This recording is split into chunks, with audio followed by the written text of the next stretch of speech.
Bom dia a todos. Então, vamos começar mais uma atividade de pintura e suas técnicas. A nossa aula de hoje é voltada para a técnica da têmpera, uma técnica milenar, em que teve uma enorme aplicação durante os primórdios do Renascimento e, curiosamente, aparece com enorme vigor a partir metade do século XX, em obras de artistas muito importantes, principalmente aqui no caso brasileiro, como a obra de Alfredo Volpi.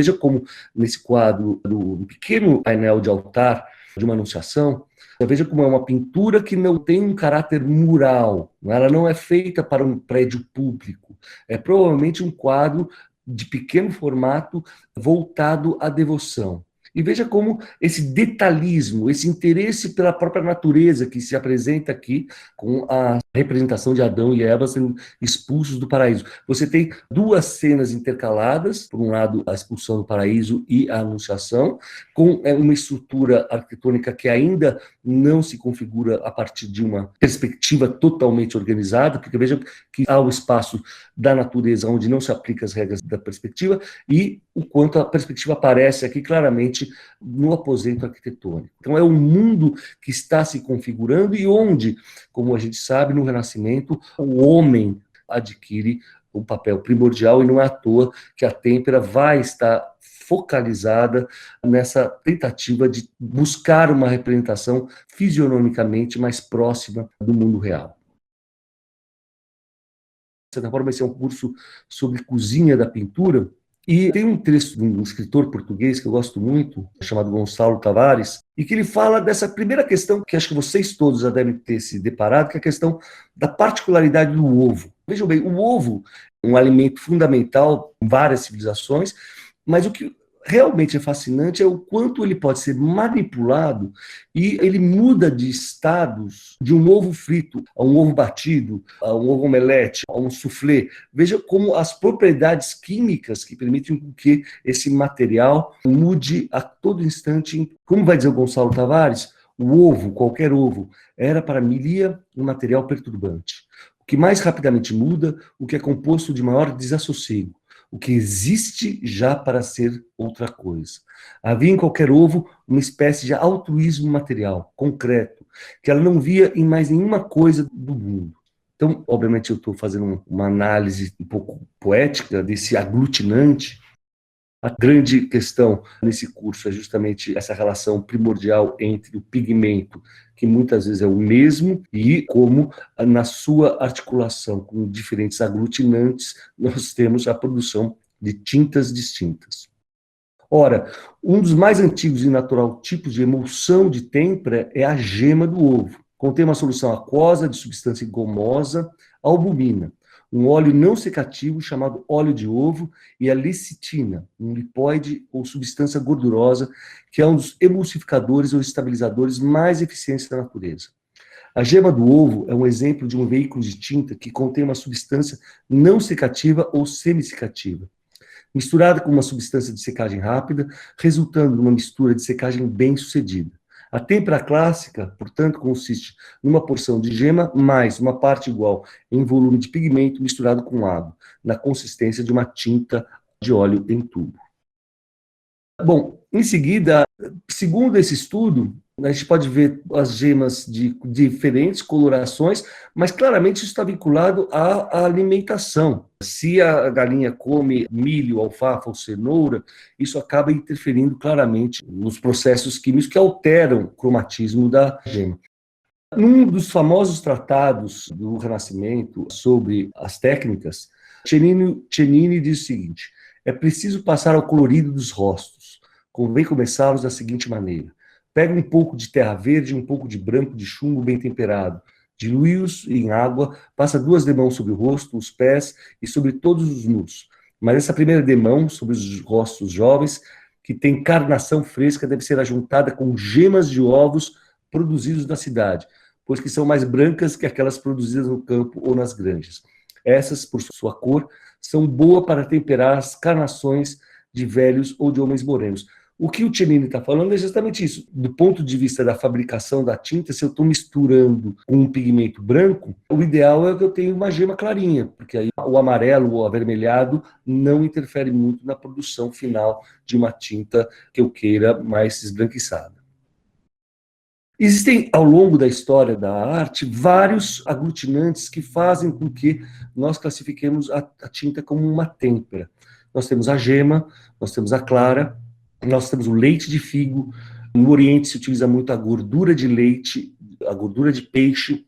E, por fim, nós temos a cola branca, que, de certa forma, é essa resina sintética e que hoje em dia é tão utilizada industrialmente. Mas vejam que coisa maravilhosa que foi, literalmente, a invenção da cola branca, que permitiu que você pudesse sinteticamente criar um aglutinante de alto poder secativo e adesivo.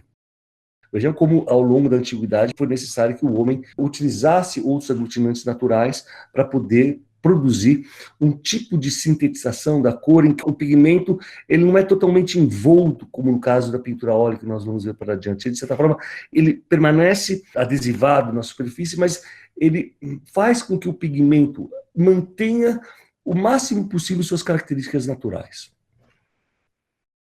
Nós temos um ex-aluno do CAP, que é o André Ricardo, e que hoje em dia é um artista que trabalha maravilhosamente com a têmpera, e ele desenvolveu a sua cozinha de artista, e um dos segredos que o André Ricardo usa é a utilização do nipagin.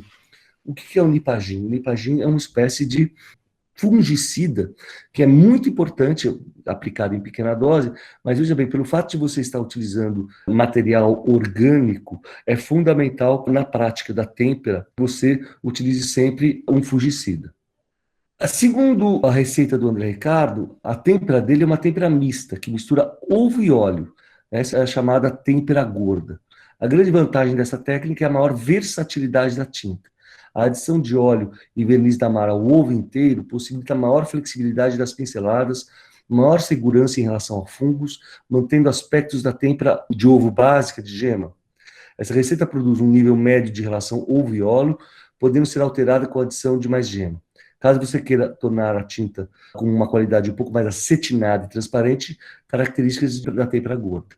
Essa adição de gema é aconselhada, no caso da pintura, a ser realizada em muitas camadas, de modo a seguir a regra do gordo sobre o magro, sendo empregada aos poucos, camada a camada.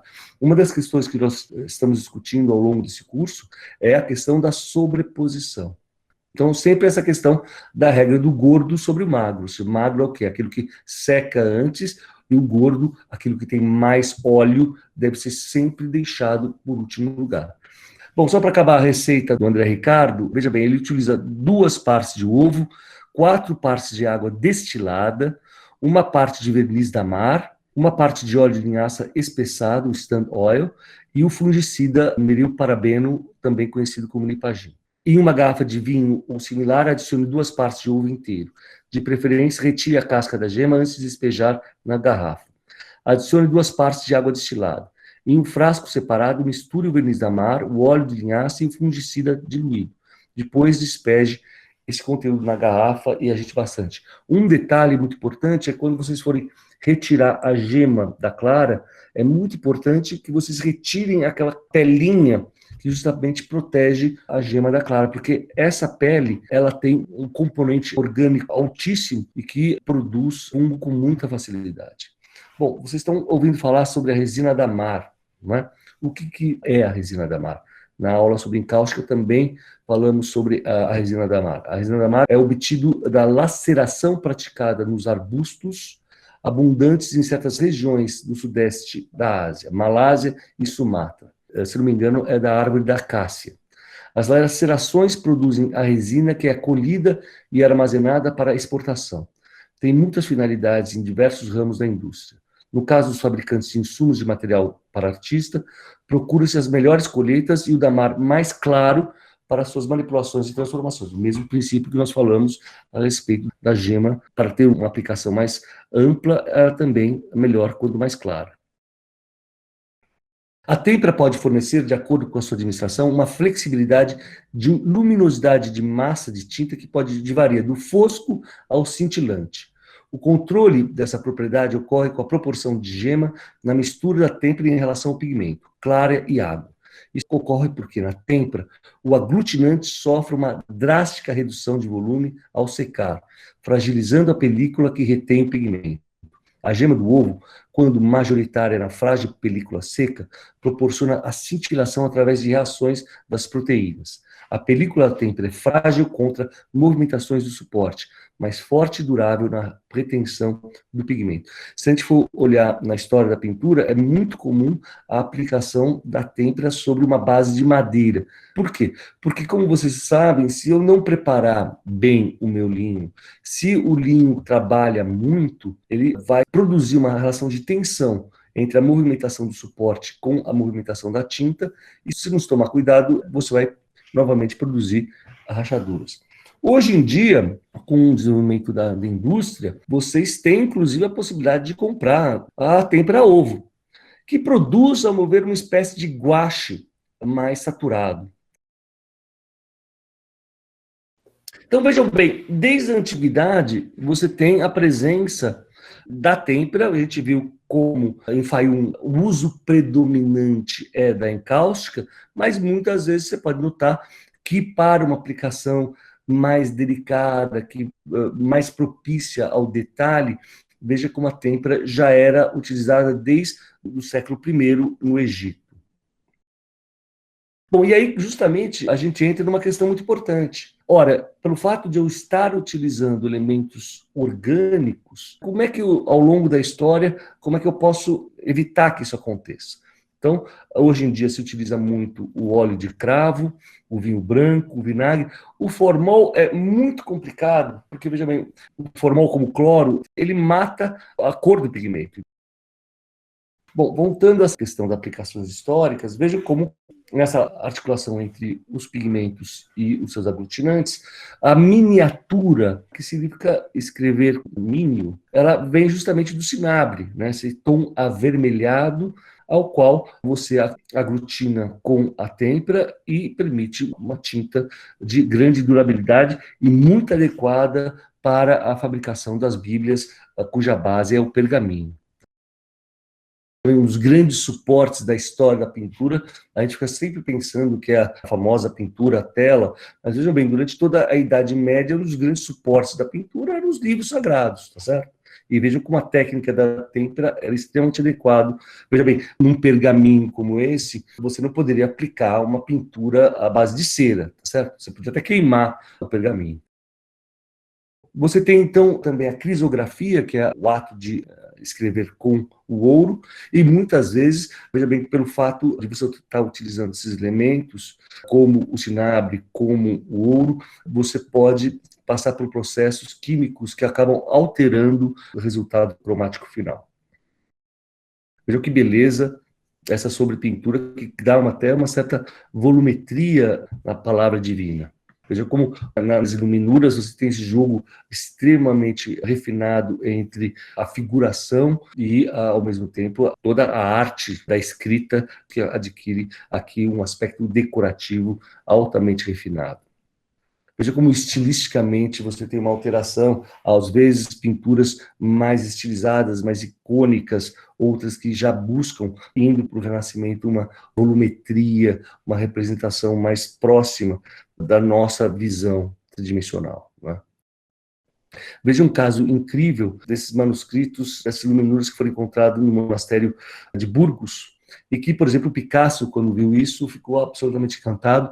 Vejam como a têmpera, nesse caso, permite uma presença corpórea da tinta de uma luminosidade absolutamente fascinante. Eu jamais teria um amarelo ou um laranja em contraste com esse preto, com tamanha vibração cromática, se eu aplicasse, por exemplo, uma tinta a óleo. Porque justamente a têmpera permite com que os pigmentos respirem na superfície e, embora eles estejam fragilmente sintetizados na superfície, ao mesmo tempo eles mantêm a sua característica vibrante. Daí o fato da têmpera ser uma das técnicas, a meu ver, mais fascinantes. Nesse livro do Gombrich, A História da Arte, quando ele vai falar que a utilização da têmpera, ela adquire justamente uma cromaticidade, uma saturação tão grande, porque justamente o paradigma que se encontra, então, não era tanto a representação fidedigna da natureza, mas uma relação muito mais simbólica. E isso permitia com que você tivesse um jogo cromático de amarelos, laranjas, vermelhos, sem a obrigatoriedade de que essas cores tenham uma representação de cor local, ou seja, eu posso fazer um chão vermelho, se eu quiser, não tenho obrigação de fazer um chão verde para que remeta à relva. Então, é esse jogo cromático mais livre.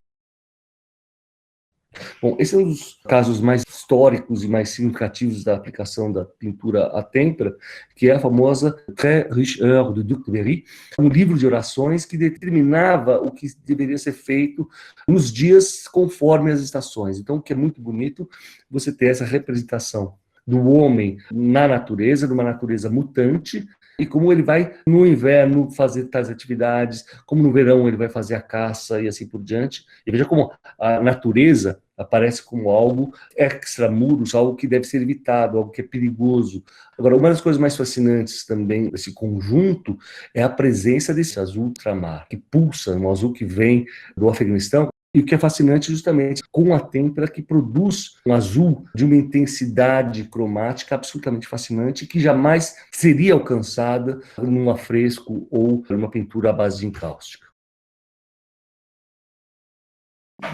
No final da Idade Média, você tem o uso recorrente do retábulo, com uma pintura de caráter bastante icônico.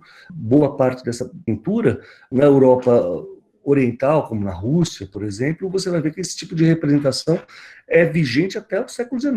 É só nos Países Baixos e na Itália que você vai ter uma mudança estilística e que vai fazer com que justamente a têmpera se torne mais grassa, se torne mais gorda, vai se adicionar o óleo de linhaça de tal forma a permitir que você tenha maior possibilidade de sobrepintura e maior transparência. Nesse caso, veja como a pintura é bastante opaca e saturada. O grande mestre de Giotto, Cimabue, né, nesse conjunto arquitetônico de Arezzo, ao fundo vocês veem, então, duas técnicas e dois estilos se intercalando. Então, por um lado, você tem, no primeiro plano, a presença de um retábulo feito à base de têmpera do século XII, e ao fundo você tem um afresco Piero La Francesca do século XV.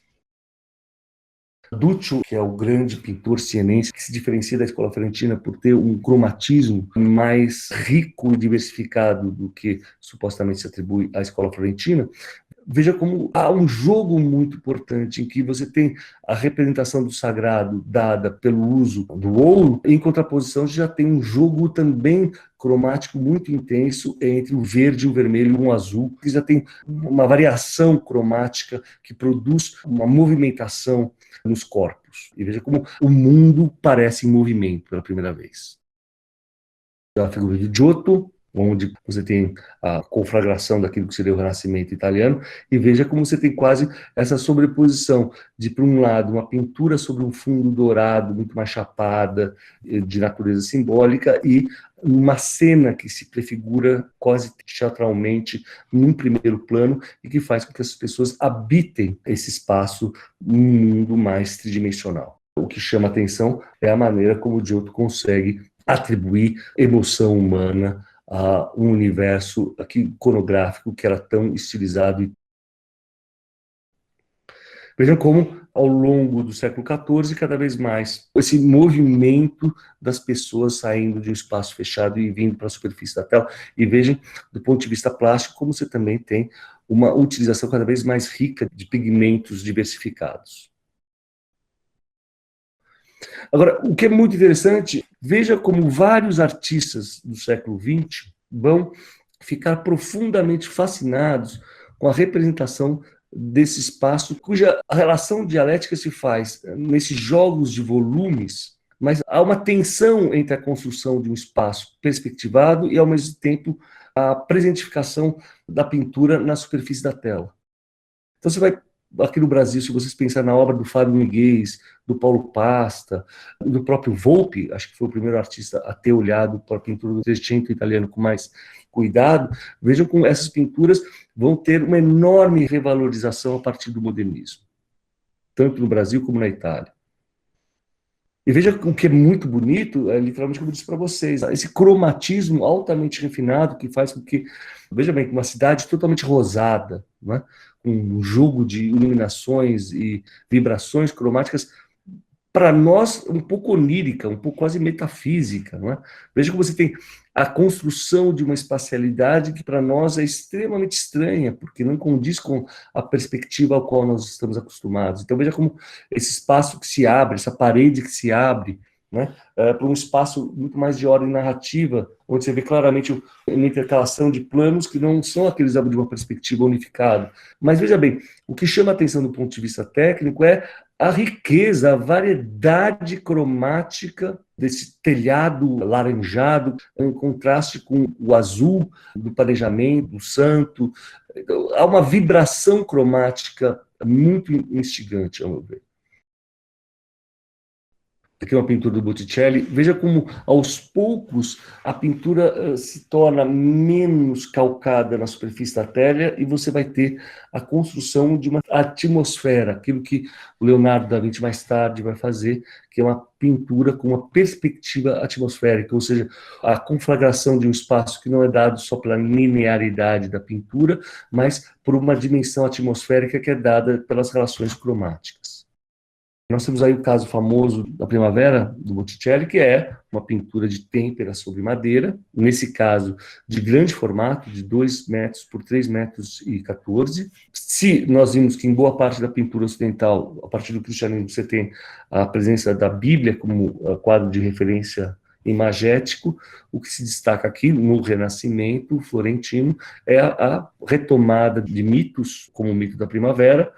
Existem várias implicações formais, cromáticas, de proporção e de textura nessa pintura. Vejam como, pelo aspecto da textura, a questão da aplicação sutil da têmpera permite aqui um detalhismo, uma capacidade de você pintar com extrema cuidado a variação dos mais de 120 tipos de plantas que estão aqui nomeados e codificados. E veja como também, uma das coisas mais bonitas que a têmpera produz aqui, uma transparência. E essa transparência é dada pela relação de pigmentação. Então, se eu pego um ovo, uma gema, e ponho muito pigmento, eu tenho um guache bem opaco, mas se eu pego a gema e uso pouca pigmentação, eu consigo uma pintura de maior velatura, de maior transparência. Para que eu faça justamente essas vestes transparentes, eu preciso de uma pintura de maior transparência.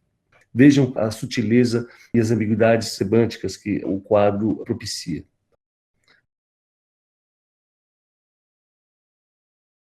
Claramente você tem aqui um ambiente muito mais cortês, muito mais burguês. Também uma alternância, não mais de uma pintura feita para o mecenato religioso, mas também pinturas em menor dimensão para o uso doméstico. Então veja como a têmpera, ao contrário do afresco, que serve para grandes espaços monumentais e cívicos, a pintura da têmpera, seja no caso da pintura aplicada sobre o livro sagrado, seja sobre pequenos retratos, cenas de casamento, a têmpera é muito adequada. Mas também, curiosamente, você tem também várias encomendas cívicas, como os 3 quadros da Batalha de São Romano, um conjunto de 3 pinturas do pintor florentino Paulo Cello. Justamente pela questão da utilização da têmpera, boa parte dessas pinturas se encontram razoavelmente danificadas, mas, ao mesmo tempo, elas mostram um certo vigor, uma apologia de um espaço perspectivado, em contraposição a esse espaço do movimento, o espaço da ação humana. Um grande crítico brasileiro, Rodrigo Naves, vai depois mostrar como a pintura do Alfredo Volpi, dos mastros, teria se baseado nessa articulação de formas geométricas no espaço. Bom, nós temos aí o famoso também exemplo da Batalha de Anghiari, que é um famoso afresco inacabado, e depois foi repintado, destruído, um grande afresco que o Leonardo foi comissionado para fazer na senhoria, na prefeitura de Florença, mas o grande problema do Leonardo era justamente não respeitar as especificidades de cada técnica. Não é à toa que o Leonardo vai se identificar muito com a pintura a óleo, porque é uma pintura que permite você realizar a pintura com calma, maestria, ao longo dos meses, tanto no afresco como no caso da têmpera, você precisa de uma execução rápida. Bom, com o advento de novas formas e novos objetivos estéticos e pictóricos, alguns pintores começaram a modificar suas têmperas pela adição de um ingrediente oleoso, criando assim efeitos que não podem ser reproduzidos pelo uso da têmpera a ovo pura. Ao mesmo tempo, ou mais tarde, outros sobrepintaram suas pinturas de têmpera com velaturas de óleo ou verniz, especialmente os pintores flamengos do século XV. E veja como quanto essa mudança técnica está vinculada claramente a uma mudança de paradigma, onde, ao invés da construção de um espaço simbólico, o homem se vê cada vez mais na busca de representar um mundo ao qual ele se identifica.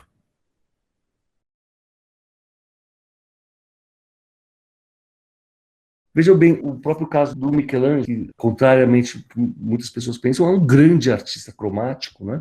Veja que beleza com essa pintura da têmpera gorda, o quanto ele consegue fazer relações cromáticas de extrema sofisticação, mesmo vindo de uma pintura de escola linear florentina. Veja como o Michelangelo consegue criar uma pintura altamente sofisticada, tanto do ponto de vista linear, da sua composição, como também das suas relações cromáticas pautadas na construção do corpo humano.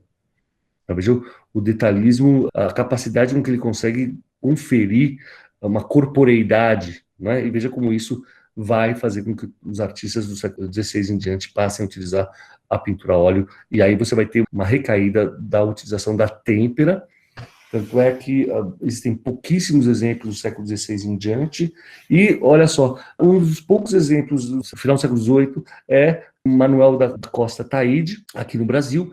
Então, uma situação muito curiosa, né? Uma pintura que não é em afresco, mas isso implica toda uma tecnologia de domínio do espaço pictórico e da fabricação do afresco, que aqui no Brasil colonial nós não tínhamos. Veja como você tem um espaço que é barroco, mas é um barroco muito mais linear, muito mais pobre, mais estilizado, mas veja bem, a graça se faz por essa presença de um teto que, ao contrário do afresco, tem um cromatismo muito vibrante. Bom, então veja como o uso da têmpera do século XVI ao século XIX é bastante circunscrito, muitas vezes utilizado apenas por questões econômicas, por falta de acesso à pintura a óleo. Aí, justamente o que é curioso, para ir encaminhando para o final da nossa aula, veja como artistas do começo do século, que vão buscar resgatar uma pintura de vibração mais cromática, de reverberação mais simbólica, como o Odilon Redon, vão retomar uma técnica medieval como a têmpera. Alguns anos atrás, nós tivemos aqui em São Paulo uma exposição muito interessante da Pinacoteca, de uma artista que ficou muito tempo desconhecida, chamada Hilma af Klint. E o que é muito interessante são essas pinturas de natureza abstrata, vejam, em 1907, embora ela tenha uma técnica milenar e uma delicadeza extremamente sofisticada nas relações de meio-tons, você tem uma linguagem profundamente moderna. Alguns casos específicos, olha só, Thomas Hart Benton, que foi o professor do Pollock, essa pintura de painel sobre têmpera, né? Então você tem casos muito específicos e pontuais de uma utilização mural da pintura têmpera. E vou finalizar minha aula falando sobre dois grandes artistas brasileiros. Em primeiro lugar, Guignard. Guignard deixou escrito seu método de elaboração de suportes e fundos, assim como da utilização da têmpera brilhante, um verniz da mar. Para sua pintura era importante ter uma base de cor translúcida e brilhante, para que as camadas finais liquefeitas pudessem deslizar, terem fluidez e transparência. Na sua pintura, sobretudo nas paisagens, tudo está desmanchando, o mundo só aparece quando se dissolve. As cores de têmpera são brilhantes e translúcidas. Por ter um tempo de secagem muito rápido, a graduação de tons se torna dificultada. Daí a técnica utilizada para o fim é o acréscimo de pontos ou linhas mais claras ou mais escuras na pintura já seca. Pode-se também trabalhar com verniz sobre a tinta, realçando o brilho e a cor. As pinturas à têmpera são caracterizadas por um aspecto brilhante e luminoso que nunca pode ser igualado pelo uso do óleo e por outros médios. A experiência de transparência, de acetinado, desse espaço onírico do Guignard, que pode parecer naif, na verdade é uma escolha extremamente sofisticada, que mostra o processo de amadurecimento de um artista extremamente inquieto, conhece todos os movimentos da vanguarda, mas que claramente, nessa guinada pela retomada de uma técnica milenar, consegue conferir aos seus trabalhos uma sutileza atmosférica maravilhosa.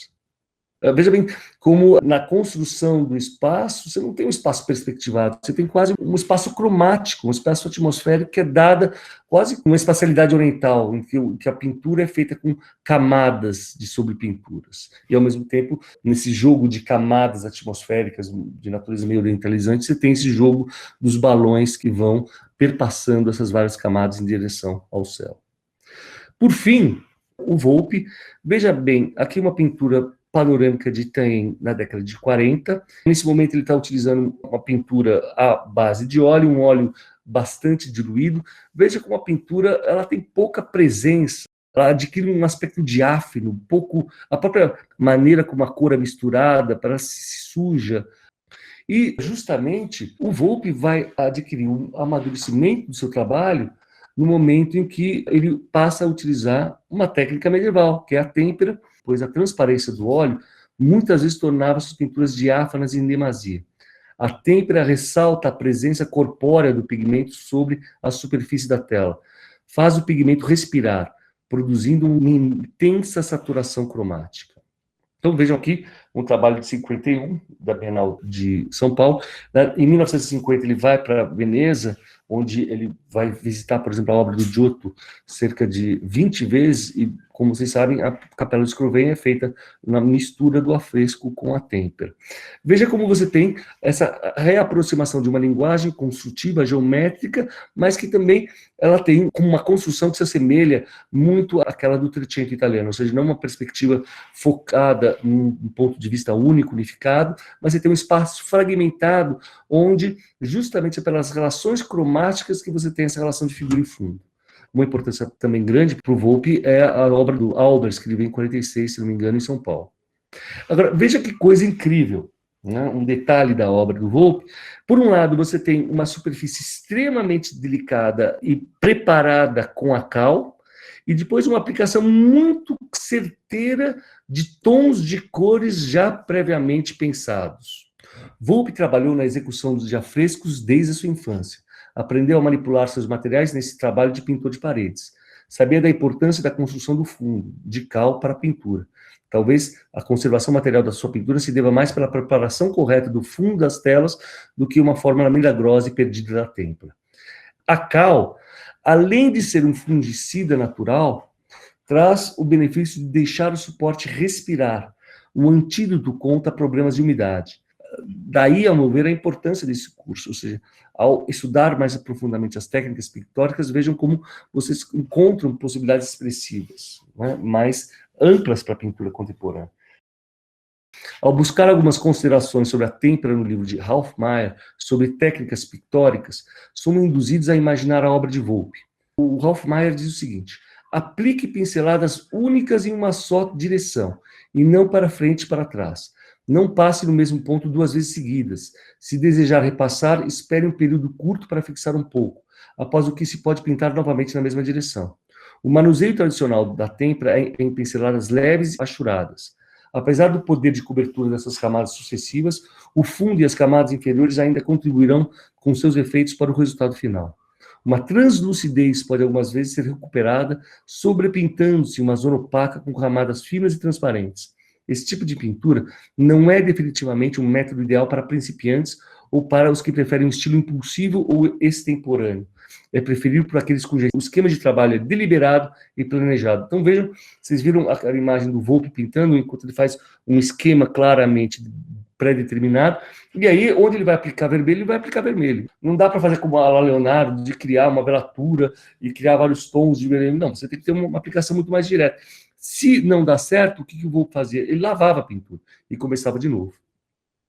Então vejam bem o quanto você tem uma pintura claramente definida, onde é verde, onde é amarelo, os planos são muito definidos e Uma das coisas mais bonitas, vocês podem ver, é como as achuras, a quantidade de matéria que o pincel carrega, confere a essa superfície pictórica uma tactilidade única na obra do voo. Bom, é isso. Espero que vocês possam brincar bastante com a mistura do ovo.